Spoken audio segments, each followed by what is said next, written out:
E o São Paulo está aí marcando mais jogos treinos, além desse que estava programado para hoje contra a equipe do Red Bull Bragantino. Olha aí, informação do GE. O São Paulo faz um jogo treino contra o Red Bull Bragantino neste sábado em Atibaia. Depois do compromisso, porém, a comissão técnica já definiu a programação para a reta final da intertemporada e planeja mais 4 testes nas 2 semanas seguintes.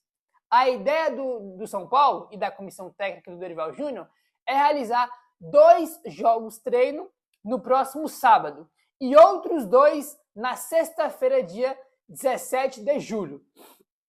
Tá? Então são mais 4 jogos treinos aí, né? 2 no próximo sábado e 2 no dia 17 de julho aí. A diretoria do São Paulo acertou um jogo treino contra o Santo André para o próximo sábado no CT da Barra Funda e negocia um segundo adversário para completar a programação.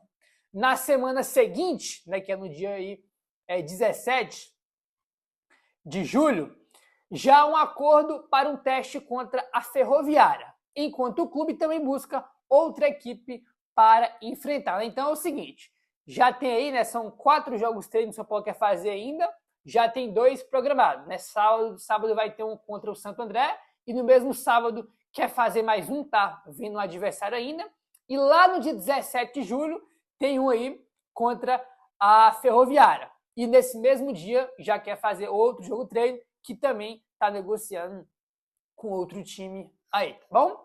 A comissão técnica entende que esse formato permite observar um número maior de jogadores por mais tempo. O São Paulo chegou a negociar um jogo treino contra o Internacional no Beira-Rio, previsto para o dia 12 de julho, mas as partes não chegaram a um acordo. Então, esse jogo treino aí, né, com o Inter deu ruim, né? Foi por água abaixo aí. Internamente, a avaliação é que realizar os testes no CT da Barra Funda vai ser mais vantajoso, pois evita deslocamentos e reduz custo em relação a uma viagem para Porto Alegre. Há a possibilidade também de os jogos serem disputados em 2 tempos de 30 ou 40 minutos. A definição vai depender da carga de treino aplicada pela comissão técnica ao longo da semana, tá bom?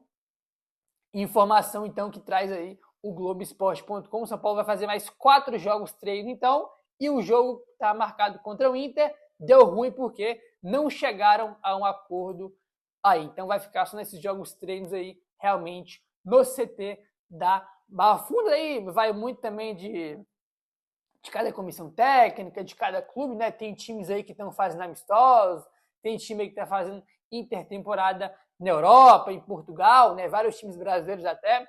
O São Paulo optou aí por fazer apenas jogos treino no CT da Barra Funda, né? São Paulo optou aí, né? O São Paulo teve aí, já teve um que foi contra o Juventus, no dia 27 de junho. O São Paulo fez um jogo contra o Juventus e foi 2-2.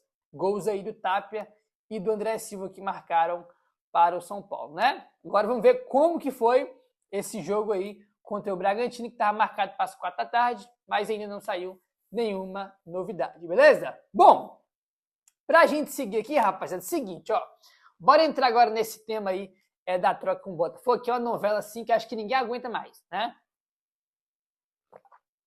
Acho que ninguém aguenta mais falar sobre esse negócio aí do Ferrarese pelo Newton, porque é uma novela assim já gigante, entendeu? Um assunto já que virou chato, um assunto chato aí. E agora temos aqui uma questão, tá? Porque o Ferrarese ainda não chegou a um acordo com o Botafogo. Tá, o São Paulo já acertou com o Newton, né? Já tem um negócio mais encaminhado aí. Só que tem a questão aí do Ferrarese acertar com o Botafogo, tá bom? Aí o blog do São Paulo traz aqui a seguinte informação, ó. O Ferrarese ainda não confirmou se aceitará se transferir em definitivo para o Botafogo, tá?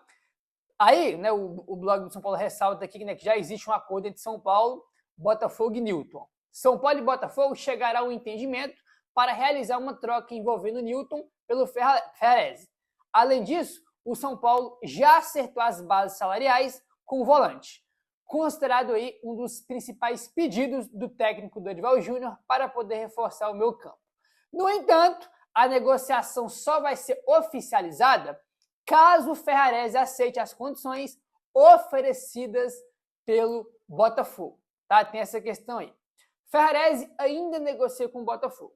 Nesse momento, o Botafogo tenta chegar a um acordo com o defensor sobre salário, tempo de contrato e demais condições do vínculo.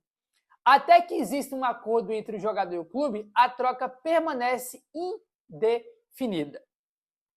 Outro ponto que precisa ser resolvido envolve pendências financeiras do São Paulo com o Ferrarese, que também fazem parte das conversas para viabilizar a negociação. Então tem essas duas pontas aí para serem resolvidas, né? Ferrarese e Botafogo, né? Os dois chegaram a um acordo aí para um novo contrato definitivo, né? Salário, tempo de contrato e as demais condições. E o São Paulo também tem pendências financeiras com o Ferrarese, aquela coisa, cara. O São Paulo deve o elenco aí e com o Ferrarese não é diferente. Tem pendências aí com o jogador, tá bom?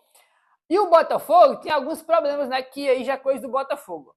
Além da situação envolvendo o Ferrarese, o Botafogo ainda precisa resolver questões administrativas. O clube carioca convive atualmente com transfer bans imposto pela FIFA, em meio ao processo da venda da SAF. A expectativa interna, porém, é que as restrições sejam solucionadas antes da abertura da janela, que está marcado para abrir a janela aí no dia 20 de julho, né? Então vamos ver como é que vai ficar essa situação aí. O fato é, ninguém aguenta mais escutar esse assunto aí, porque não tem uma definição ainda, né, cara? Toda hora tem uma coisinha nova, uma coisinha diferente aí. No São Paulo, as coisas sempre é mais difíceis, né, cara? São Paulo tenta buscar um zagueiro, aí negocia 200 vezes com o zagueiro, aí desiste, volta a negociar, não consegue fechar. Foi assim com o Domingos Duarte, foi assim com o Arthur Chaves, não consegue contratar ninguém. Aí na troca que vai fazer com o Botafogo também é uma novela gigantesca. Eu sempre falo para vocês que negociação, aí, quase todas, a grande maioria, demanda tempo, né, cara? Assim, as coisas não acontecem do dia para noite, demanda tempo, né? Só que no São Paulo, tudo é mais difícil, cara. Só que no São Paulo, tudo é mais demorado, tudo é mais complicado quando é o São Paulo. Porque só tem incompetente na diretoria, entendeu? Só tem incompetente na diretoria, né, cara? Então é uma situação bem complicada aí. O Newton, que é o pedido aí do técnico Dorival Júnior, né? Já comentamos bastante também sobre isso, tá bom? Embora exista confiança de que a negociação seja concluída, o São Paulo ainda aguarda a definição de Ferrarese para sacramentar a operação. O desfecho deve acontecer nos próximos dias, né? Então vamos ver se nos próximos dias finalmente acaba essa novela, ou se vai ou fecha nos próximos dias, ou vai se arrastar por mais tempo, ou vai melar e não vai ter troca nenhuma. Vamos ver qual desses cenários aí que vai acontecer em breve envolvendo essa troca aí, né? Troca que eu já comentei com vocês, né, cara? Se for um pelo outro só, um pelo outro, pau a pau, acho bem ruim, péssima troca para o São Paulo. O São Paulo sai perdendo e muito aí, porque o Ferrarese é um jogador melhor, né? Não são jogadores da mesma posição, mas o Ferrarese é um jogador melhor do que o Newton. Está valorizado no mercado, está em alta no Botafogo, virou titular absoluto, jogador de seleção, né? Então, assim, muito claro aí que o São Paulo tem um jogador mais valioso do que o Newton. Os caras estão querendo trocar um pelo outro. Se for isso, eu acho bem ruim, bem negativo aí. Bom, rapaziadinha, seguinte, ó. Comentamos com vocês aí, uma informação que o Alex não deveria ter trago, de que teve aí o staff de alguns jogadores do São Paulo não gostaram nem um pouco do movimento que o São Paulo fez em relação ao Mikael, né, que é o centroavante do CRB, que o São Paulo tentou, fez até uma proposta pelo jogador. E, rapaz, essa tentativa do São Paulo de trazer o Mikael aí caiu como uma bomba, porque, irmão, muita gente aí não gostou disso, tá? Segundo o blog do São Paulo, o interesse do São Paulo no atacante Mikael do CRB provocou discussões nos bastidores do clube. Embora a diretoria tenha buscado informações e até realizado uma proposta pelo artilheiro da Série B, parte do ambiente interno questiona a necessidade de contratar mais um centroavante diante das opções já existentes no elenco do São Paulo, tá? A gente tem aí, vale ressaltar, o Caleri, Tapia, André Silva e Rian Francisco.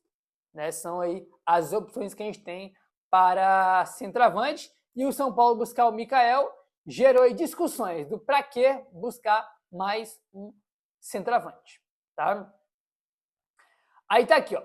Apesar do número de atacantes, existe uma avaliação dentro do departamento de futebol de que o Mikael oferece características diferentes. O atacante do CRB alia força física, mobilidade e capacidade de atuar fora da área, podendo até formar uma dupla de ataque com determinados esquemas táticos. Ainda assim, a possível contratação dependeria de ajuste no elenco, já que dificilmente São Paulo manteria 5 jogadores disputando a mesma posição durante o restante da temporada e não vai trazer o Mikael, né? Porque o presidente do CRB deu uma entrevista pro GE e falou que a proposta do São Paulo é indecente. Ainda tem essa, né, cara? Tu tem que ver ainda o presidente do CRB debochando da proposta que o São Paulo fez. A gente ainda tem que ver essa situação. A gente, viu, cara, que torce pro São Paulo, tem que ver, tem que passar por cada um aqui. Olha, torcer pro São Paulo nos últimos tempos aí é um desafio, né? E nessa entrevista aí que o presidente falou que a proposta do São Paulo é indecente, nessa entrevista que ele deu pro GE, ele falou que só vende jogador por 2 milhões de euros, né? Que daí algo aproximadamente 12 milhões de reais. O São Paulo fez uma proposta por empréstimo e com algumas metas ali, se o Mikael batesse, o São Paulo compraria no final do ano, coisa que os caras evidentemente não querem, né, cara? Assim, não tem como você ir no time, bate na porta do time e querer pegar o principal jogador desse time por empréstimo, cara. Não tem como, bicho, entendeu? É a mesma coisa, claro que guardado aí as devidas proporções, né? Mesma coisa, chega aqui o Flamengo que é o Marcos Antônio. O Flamengo chegando no São Paulo, tá aqui uma proposta de empréstimo pelo Marcos Antônio. A gente vai rir da cara do Flamengo, não vai? Então é mais ou menos por aí. Então, lá no CRB, dentro da realidade do CRB, tá? Nem tô comparando o Mikael com o Marcos Antônio, mas na realidade deles, cara, o Mikael é o principal jogador. Os caras não vão emprestar, entendeu? Pô, quer comprar o jogador deles, que é o principal, que tá valorizado, vai lá e bota grana no negócio, que é o que o time aí do CRB quer, 2 milhões de euros, né, cara? 2 milhões de euros aí. Bom, pra gente seguir aqui, rapaziada, olha aí. Ontem Aires nomeia novo presidente da Comissão de Ética do São Paulo. O presidente do Conselho Deliberativo, Ontem Aires, oficializou a nomeação de Mário Celso da Silva Braga como novo presidente da Comissão de Ética do clube. A decisão, né, foi comunicada aí após o afastamento de Marcelo Gatto e Antônio Maria Patino, né, que esse aí, né, o Antônio Maria Patino, era aí o presidente da Comissão de Ética e ele foi destituído ontem e o Ontem foi lá e definiu agora que o novo presidente da Comissão de Ética é o Mário Celso da Silva Braga, né? Essa parte política de São Paulo já até desanima, né, cara, de ficar comentando aí, porque é mais do mesmo, tiveram a oportunidade de afastar o Ontem Aires, não afastaram, né? E coincidentemente ou não, o Marcelo Gatto e o Antônio Maria Patino foram os dois da comissão aí de ética do São Paulo que deram o parecer para expulsar o Dedé do quadro social do São Paulo. São 5 membros na comissão de ética. 3 votaram só para uma suspensão, né? E 2 aí deram o parecer para expulsar o Dedé do quadro social. O Ontem Aires foi lá e destituiu da comissão de ética os 2 que deram o parecer para expulsar o Dedé. Coincidência ou não? Aí eu deixo para vocês, né?